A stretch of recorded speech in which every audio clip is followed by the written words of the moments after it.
So I want everyone to take a deep breath in and then a deep breath out. And then before I begin, I want to just do a quick exercise. I want you to just imagine whatever it is that you feel like is weighing you down the most, the question, the challenge, the task, the conflict, the pain, the problem, whatever that is, I want you to visualize yourself taking it off of your back and sitting it beside you. Can you do that for a moment? Take it out, put it right here. Is it right there? It's not going anywhere. You can pick it up, take it with you when you leave. They don't want it in this room, so.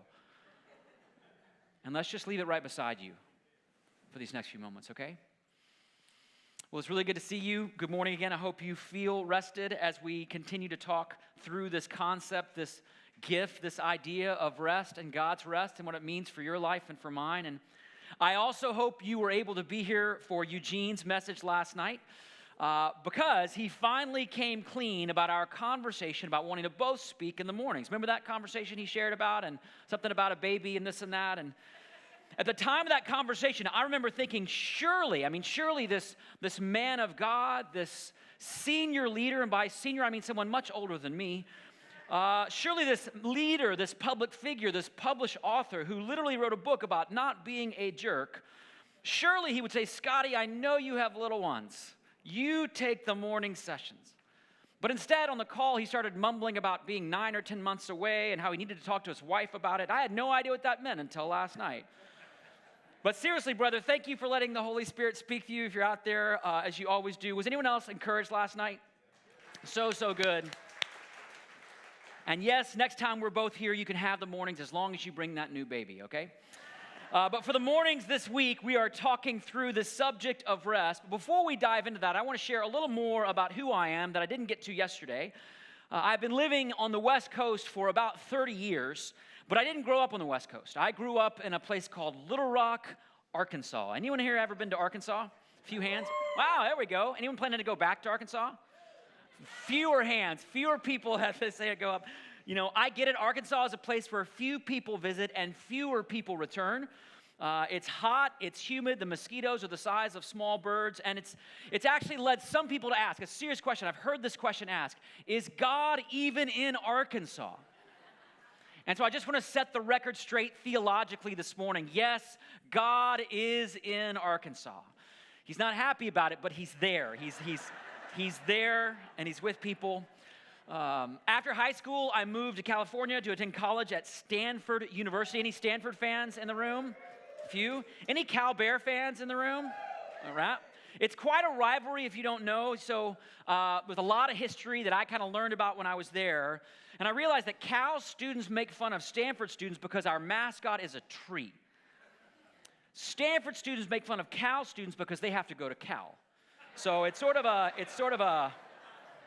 I had to get at least one in there before we were done. So after college, I spent some time in Nashville, Tennessee, working in the music business. And then I moved back to California where I started working in a church, which is where I discovered this calling God has placed on my life to help people come to know and love and follow this person named Jesus of Nazareth. And not some cliched or plastic version, but the real one.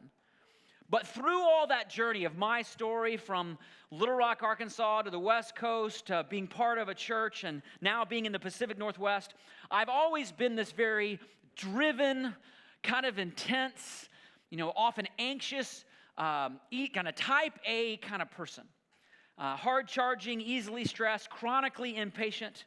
Any other type A people in the room? Do we have some type A folks here? Yep. Anyone married to a type A person? Any more hands? Yep, a lot more hands went up. Yep. Just in case you don't know, that term, type A personality, was coined by a cardiologist named Meyer Friedman. And he's famous for something else if you don't know. About 50 years ago, Dr. Friedman made a significant discovery about the connection between chronic stress and heart disease. No one had made that connection before, at least scientifically, but he didn't discover it, if you know the story, he didn't discover it in an operating room. He discovered it in the waiting room of his clinic. Kind of an interesting story. He began to notice how the upholstery was worn down on certain chairs in an unusual way. Not on the back or the sides, as you might expect, but on the edge of the seat, the upholstery had just been worn down thin. And people in those chairs, he noticed, couldn't relax. They were tense. They were anxious. They were wondering, like, when is it going to be their time to see the doctor? How much longer will it be? And then he noticed that the patients who were literally sitting on the edge of their seats were the ones who had more serious heart problems. Now, ironically, Dr. Friedman turned out to be one of those people as well. In fact, his friends called him Cannonball Mike. Not because of how he jumped into a pool, but because how he would explode into each room, explode into each conversation, always driven, always moving. And Dr. Friedman ended up having 2 heart attacks by the time he was 55 years old. Turns out, and he discovered this, and we know about this now, living on the edge of your seat is not good for your health. Spiritually, relationally, physically. And yet, we live in an edge-of-your-seat world where faster is always better. And you know this. We see this obviously in the way the marketplace moves, the way technology moves. Just last month, Apple released some new computers that promise to give you double the processing speed for only 10 times the cost of a normal computer. Some of you know this is a new grocery service called GoPuff. It's kind of a strange name for a business, but that's the name of their business, GoPuff. And they promise in certain cities to deliver groceries to your house in under 30 minutes. So forget Amazon Prime, and that's old school. That's terrible. That's not fast at all. I recently heard, get this, I heard about a hospital emergency room that guaranteed that they could see you in 20 minutes or less, or your visit was free. Which, you know, the ER, that's a big deal to be in there that fast or you get a free visit. And because of that promise, their business went up 30%. So did their mortality rate, but their business was booming. I don't know if that's true. Don't quote me on that. That's just my guess. And here's the thing. That need to go faster and do more isn't just what's happening in the world out there. It's happening inside of you and me. Kind of a story about that in my own life. A few weeks ago, I was at Costco with my kids. Anyone else love shopping at Costco? Any Costco fans? Yeah, a lot of hands. I love Costco. I love how big it is. I love how much random stuff they have. I love that I can buy 6 years worth of ketchup in one purchase. The only thing I don't like about shopping at Costco is waiting in the checkout line. Because as you know, when people go to Costco, they can load up. You know, it's sort of like planning for the apocalypse. They got the carts and the carriers loaded up with stuff, which means the lines can move a little bit slow. Well, a few weeks ago, I was there in line with my 2 kids, and I was kind of in that spot where I'm trying to pick between the 2 lines. Ever do this? You're picking between the 2 lines, wondering which one will go faster. And so I started doing checkout line math. You guys know what I'm talking about? Checkout line math. It looks something like this. I have a slide for you. So, I was looking at line 1. Line 1 had 3 carts. The carts were about half full, and then the checker only. Line 2 had only 2 carts, but they were mostly full, and there was a checker and a bagger. So I was kind of to say, which one's going to go faster? How do I gauge? And I finally decided to go with line number 2. Why? Because I thought the bagger is going to keep things moving, and even though the carts were more full, 1 less cart means 1 less chance of someone writing a check, which like puts your line into the ice age. Like it puts you way, way, way back. So I jump into line 2, and I feel really good about it until I realize that in line 2, next slide, line 2, the checker is a talker. Now, you know how bad this is going to be. I mean, they're talking with the customers. They're playing games with kids. They like have a little breakout staff meeting when they're happening right there. Like, there was all talk. It was really slowing us down. And then I noticed line 1, the checker was a thrower. They were just throwing stuff through. You know, the people, they're just like throwing it around. They're throwing your eggs through. They're throwing your bread through. Just getting it done. And so I start to get a little bit anxious. Like, honestly, anxious. I was getting anxious about my space in this line. And so I start to watch the person I would have been in line 1. Ever do that? I'm watching the person I would have been. Like, that would have been me. And here's what I noticed. They're moving faster and faster and faster. They're going up through the line to the checkout counter. They pay and they leave before I ever reach the counter. And I'm sitting there thinking, oh, the injustice of this world. I know I have a problem. I admit it. Well, the moral of the story is never go with the talker, okay? Like you got, no matter how long the line is, if they're saying a peep, you skip that line. That's actually not the moral of the story. The moral of the story is I have a hurry problem. And here's the thing about hurry problems. It's not that I'm in a hurry, although that can be true. My problem is that hurry is inside me. Always at work. Leaving my spirit restless, like I've got to keep moving or move faster, or I'm going to miss out on something, or I have to do more and do more. I've got hurry in me. I've got that edge of your seat tendency in me. And it's part of the cycle we talked about yesterday, that cycle of busy and hurried and angry and empty. And in a world where faster is always better, if you're living where faster is always better, then you can never really stop, you can never slow down, you can never get off the cycle, and you can never really rest. But the good news is, and I'm going to tell you this, remind you this every day that we're here, the good news is God did not create you to live this way. He created you for an entirely different rhythm of life that we are often blinded to because of the pace and the way of life of the world around us. It's an ancient rhythm, the oldest rhythm of life. Ancient Israelites called the Shabbat, or the Sabbath. And as I said yesterday, it's a really complicated concept. It's a day every week where you stop and rest from your work. That's it. That's the rhythm. And that's the way to break the cycle of busy, hurried, angry, and empty. And it's a way to challenge this notion that faster is always better.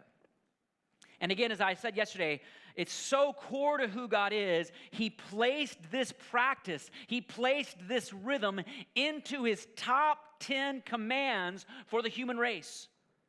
At the center of our moral and spiritual law is the command to remember the Sabbath. In fact, the first 3 commands are all about God and idols and keeping God first. And the last 6 are all about human relationships and how we engage with one another. But between those, in other ways, to make sure we understand how we're right with God and right with the world, there's this call to a way of life, a rhythm of life, a pace of life. And as we talked about yesterday, I reminded you that God made the Sabbath. Why? To reveal His character and how good He is, to bless people, not to burden you with more to do or more shoulds and obligations, to free us from our burdens, and then to teach us to trust Him. That's why He did it.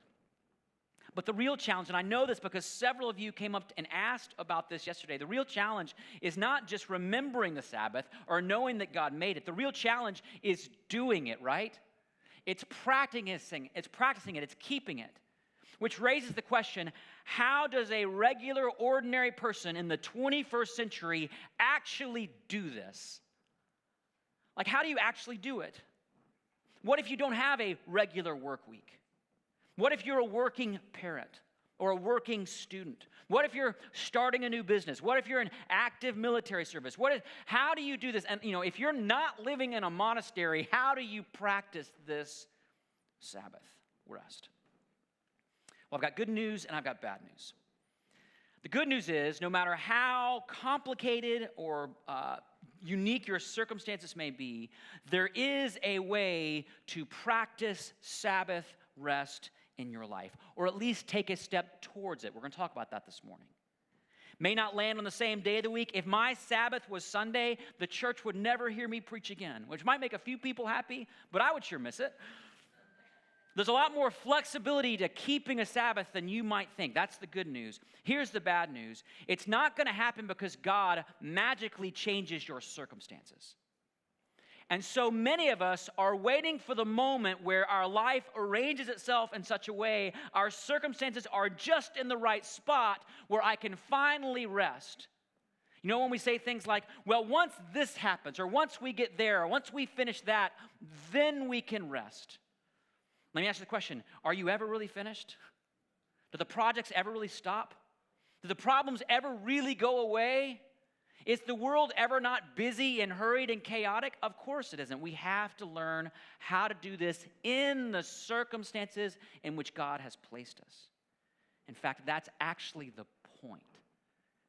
So how do we do that? Practically, how do we do that? Or at least take a step of faith towards that. That's what we're going to dive into today. This is going to be a very practical kind of talk that you're going to think about for what you're going to be doing when you get home. So be keeping that in mind as we go. So to answer the question, how do we do that? I want to dive back into the same text that we opened up and we unpacked yesterday, that text from the creation story. After God creates the world, the universe in 6 days, the text says, this is Genesis 2, we'll have it for you to read along. It says, thus, the heavens and the earth were completed in all their vast array. By the seventh day, God had, everyone say that word, finished the work he had been doing. So on the seventh day, he, everybody say it, rested from all his work. Then God what?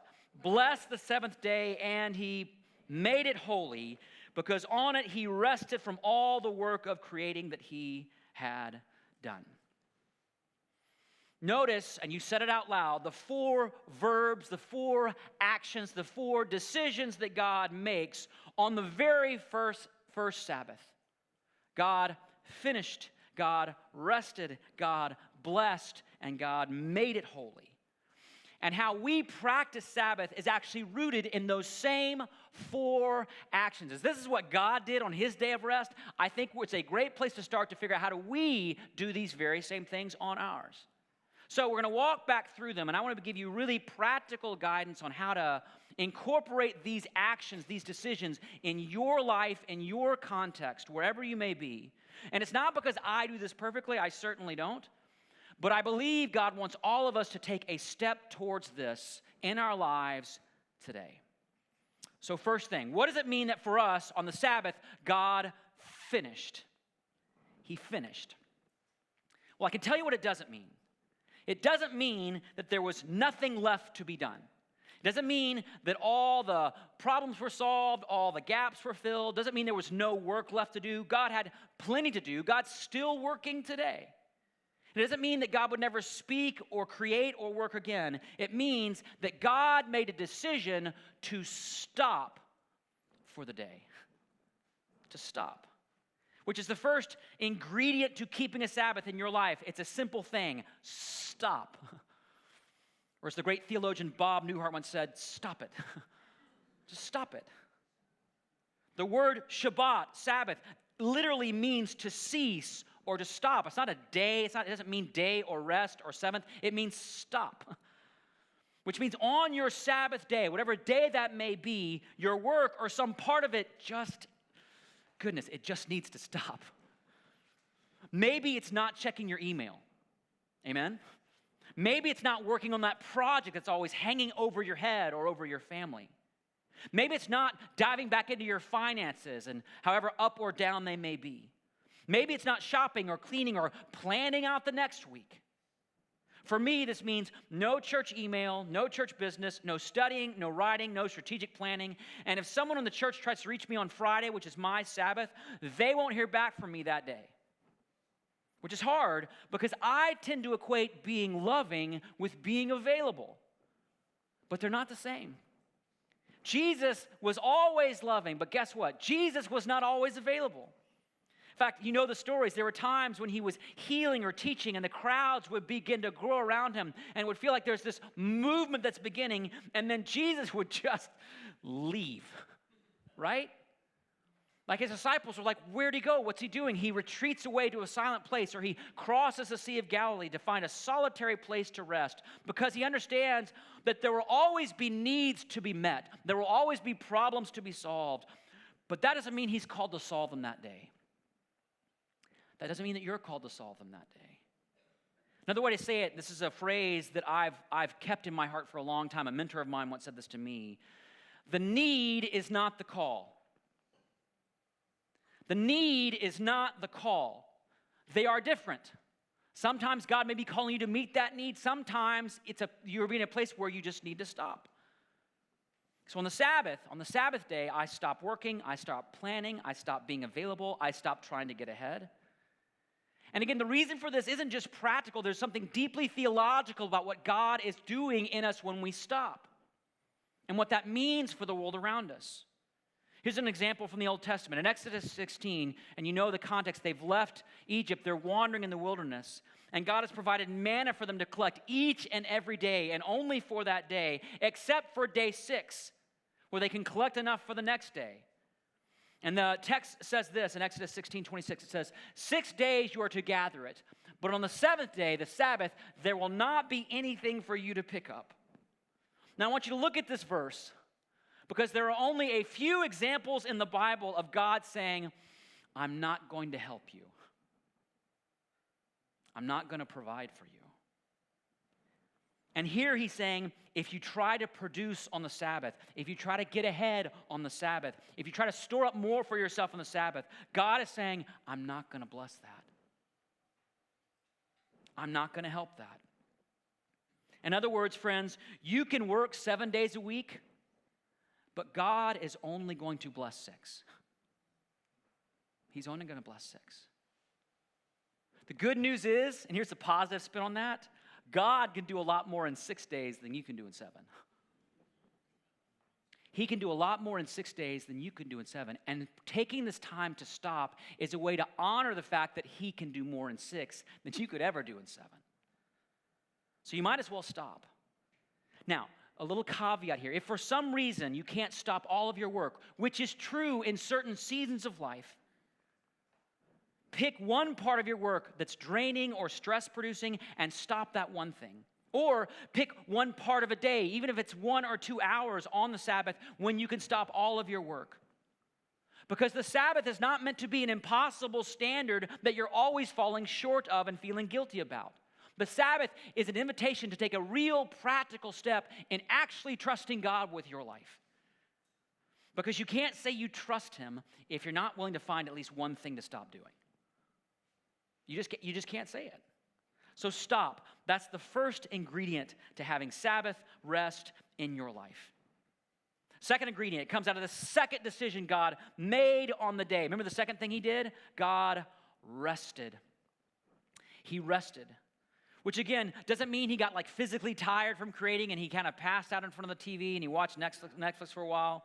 It means God slowed down. He changed the pace.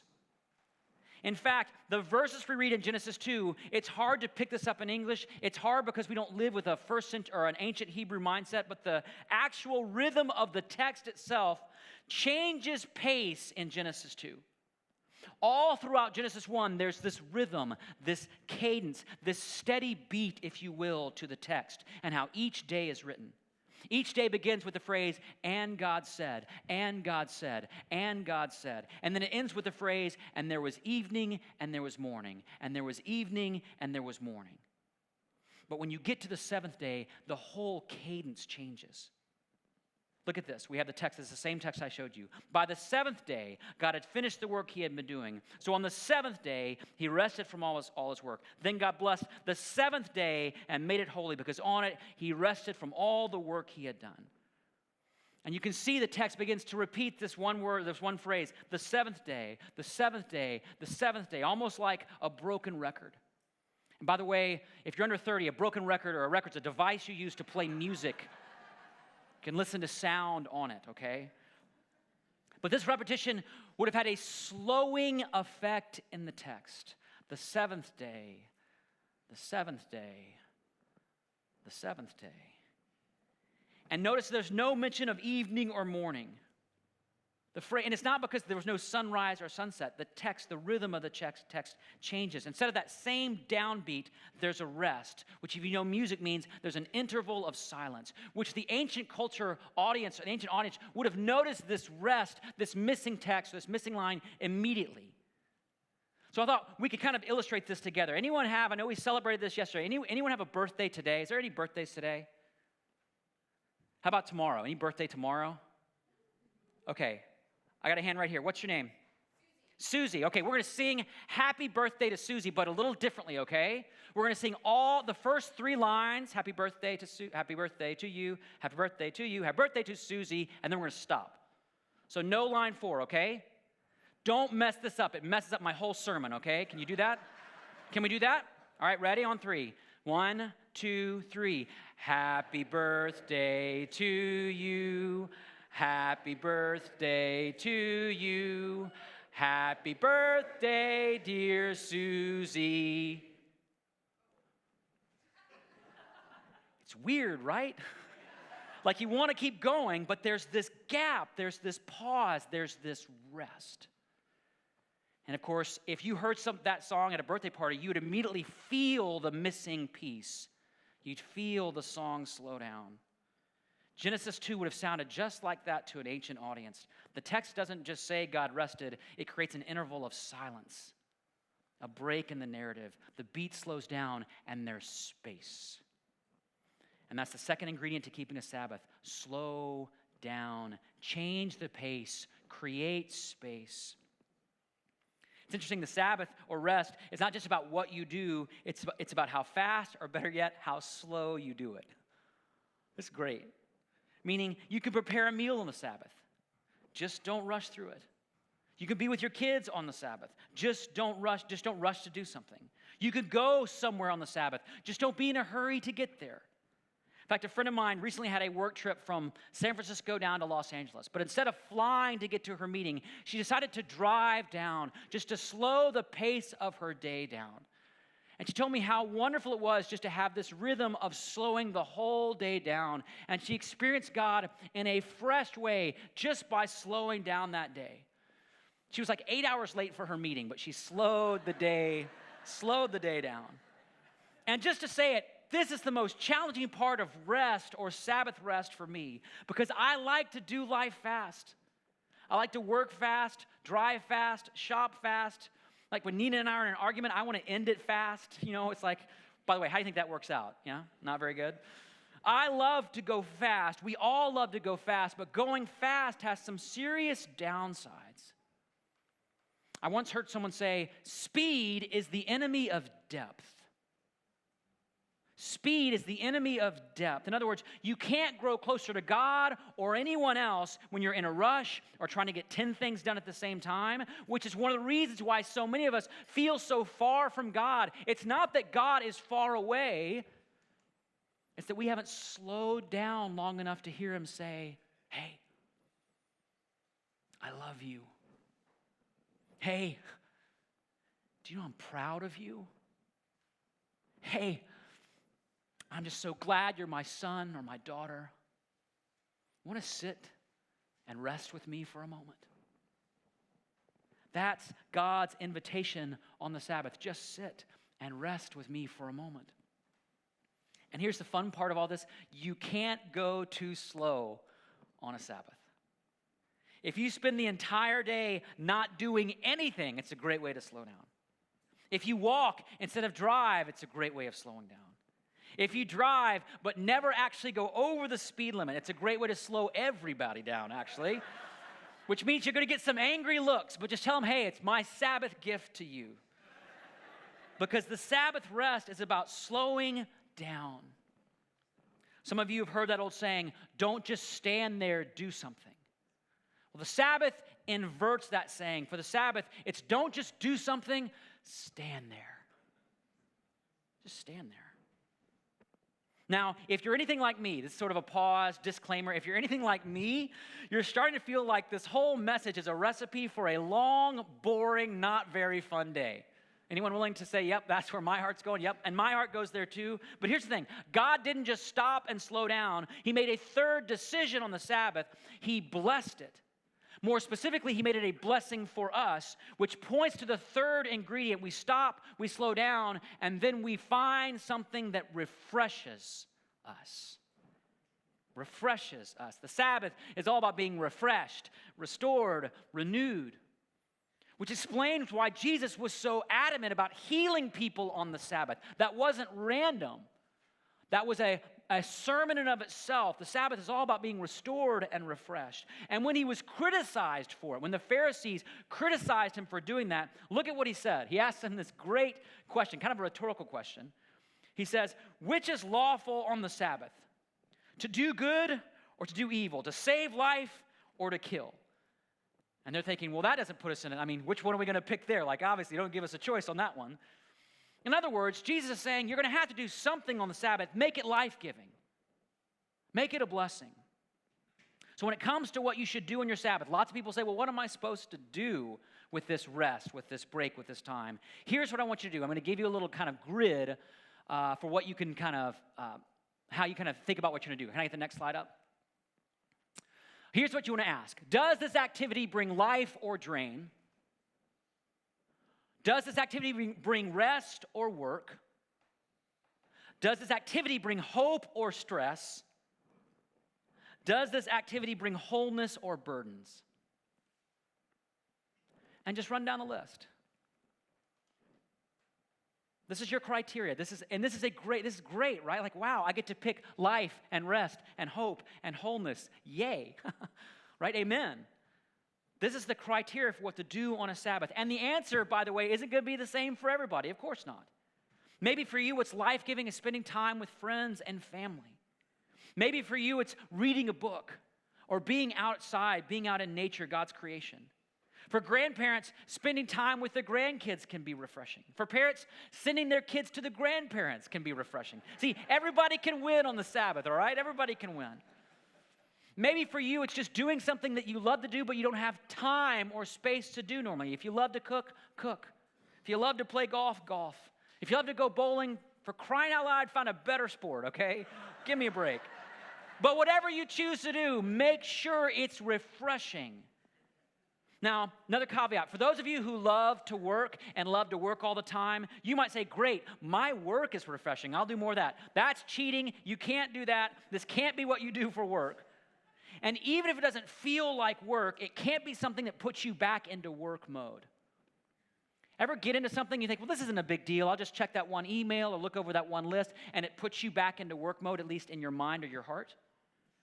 For example, as a communicator, there's always a message running around in my head, and anytime I have an idea or a thought, I'll often pull out my phone or a piece of paper and just make a note about it, which isn't draining in and of itself at all, and it doesn't feel like work for me. But when I do that, a few minutes later, I have another thought, and then I'll have another thought. And before you know it, I'm actually working on that message. So I've had to make the very painful decision in my own life that on my Sabbath day, I'm not writing down any notes or brilliant ideas that come into my mind. Not one. I have to trust I'll either remember it the next day, or God's telling me nobody needed to hear that one, Scotty. Like, no one needs to hear that one. So what's life-giving? What's refreshing? And not just for you, but for your family, your friends, your roommates. The Sabbath is designed to be life-giving for the community in which you are part of. Now, I know what some of you are thinking now. Well, I've tried this before, Scotty. I've tried that. I had a day, and we marked it off, and it was refreshing, but it didn't really change anything. I tried 2 weeks. It didn't really change anything. Well, here's the thing. The Sabbath doesn't work just doing it once or doing it occasionally. It works cumulatively over time.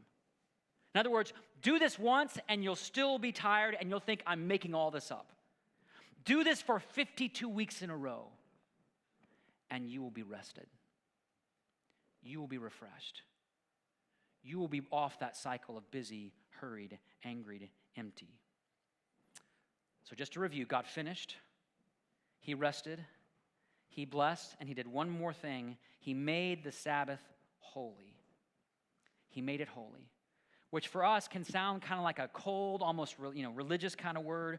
But you know what Israel did, the people of God did when God called them to consecrate something as holy? Do you know what they did? They threw parties. That's right. They created great festivals, which is why Shabbat in Judaism begins with a dinner party with friends and family and neighbors. And that's why, you're going to love this one, the fourth ingredient to keeping a Sabbath: stop, slow down, be refreshed, and celebrate. Have a party. Have a big dinner. Invite friends and family over. Throw a neighborhood barbecue. And by the way, if you're an introvert, you can still do this. Make it a really small party. Okay? Just one or two people. One of the things that we like to do in our house to kind of rest is to have spontaneous dance parties with our kids. Now, my wife Nita is a trained dancer, so when our kids see her dance, they just start jumping and smiling and laughing. I am not a dancer. In fact, our daughter Nora, when she sees me dance, she yells, "Stop it, Daddy!" Seriously, like she actually yells that to my face. And I have to admit, it's wisdom that she's passing on to me. It really needs to be stopped. Everybody could tell you. But the Sabbath is a time to sing. The Sabbath is a time to dance, to celebrate not what you got done, but what God is doing while you're resting, right? That's why Christian worship is scheduled traditionally on the Sabbath day, because the Sabbath is about celebrating what God's doing while we're doing nothing at all. And the best part is the spirit of celebration and joy starts to spill out into the other days of your week. In fact, if you remember the cycle we had, that busy, hurried, angry, empty cycle on that next slide, let's put it up. If you remember the cycle that we've talked about, that cycle, the 4 ingredients to Sabbath keeping actually counter each one of those. So we counteract busy with stopping. And I think there's another next slide up. Right, and we counteract hurry with slowing down. And we counteract that irritation and frustration with being refreshed. And we confront our emptiness with celebration. And that's why God didn't just say, remember the Sabbath or memorize the verse about the Sabbath. He said, observe it, keep it, do it. So here's my challenge for you when you get home in a few days, just do it. And I'm going to give you a little help right now to help you get started. So sometime today, open your calendar on your phone. Take your phone out, open your calendar. You can start now if you want to. And pick a day in the week that will be your Sabbath day, even if it's just for part of that day. And on that day, create a new event, a new reminder, and write these words down. Here's a slide. Put the slide up. Stop, slow, refresh, celebrate. It could be an all-day reminder, or you could put it like from 2 to 3 in the afternoon if you've just got that hour. Put those 4 words down, and then do this fun thing. Hit repeat every week. It will do it for you. It will do it for you.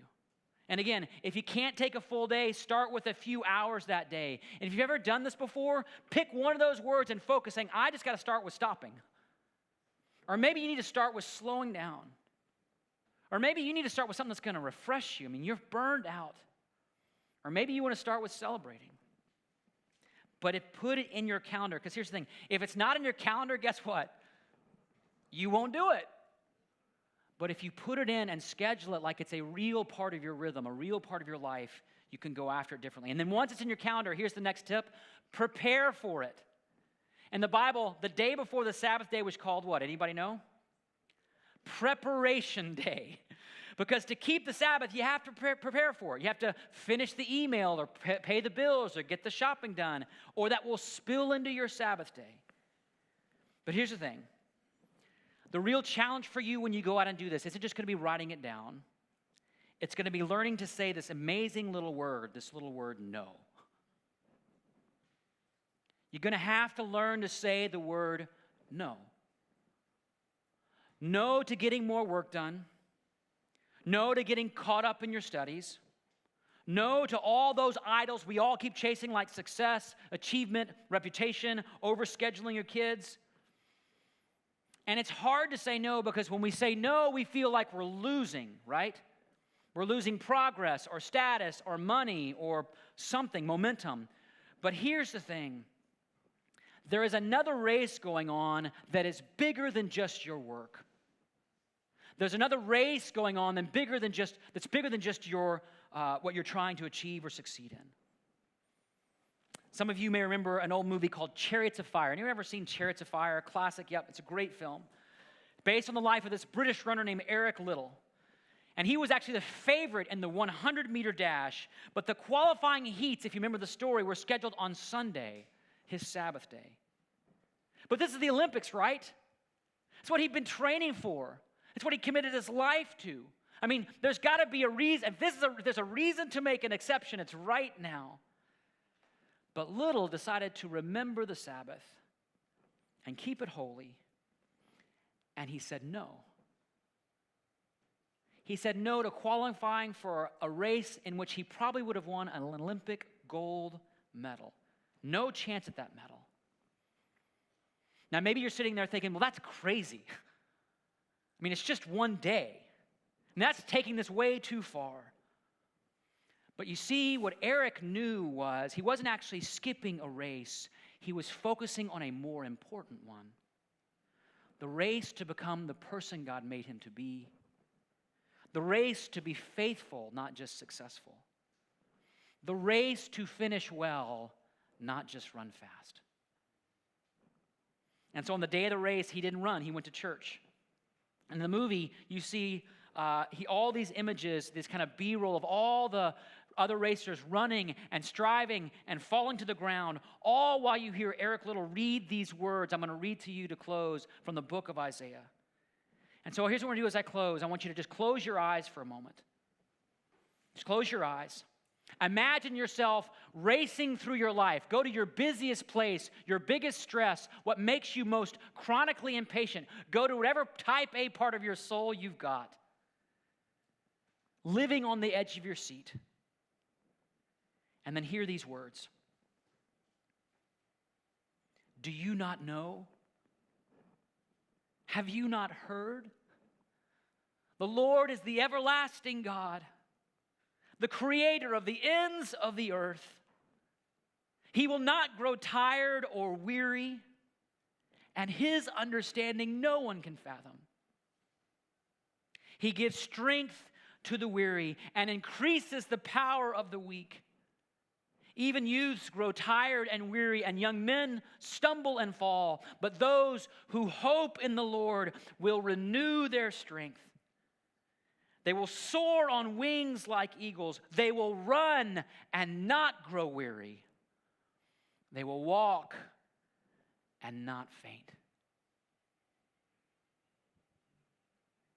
And so, Jesus, we come to you now in our busy, worried, hurried souls, on the edge of our seats. And we want to hear this invitation from you to us right now, to the more important race. The race to become the person you've made us to be. The race to be faithful, not just successful. And the race to finish our life well, not just run fast and burn out. And so help us, Jesus, remember that you have all the strength we need. And that with you we can run and not grow weary and walk and not be faint. That you can renew our strength even now if we're willing to stop, slow down, be refreshed, and celebrate all the ways you provide for us. Help us do that in our lives this week and every week. And I pray this in your name, Jesus. And everybody said, amen.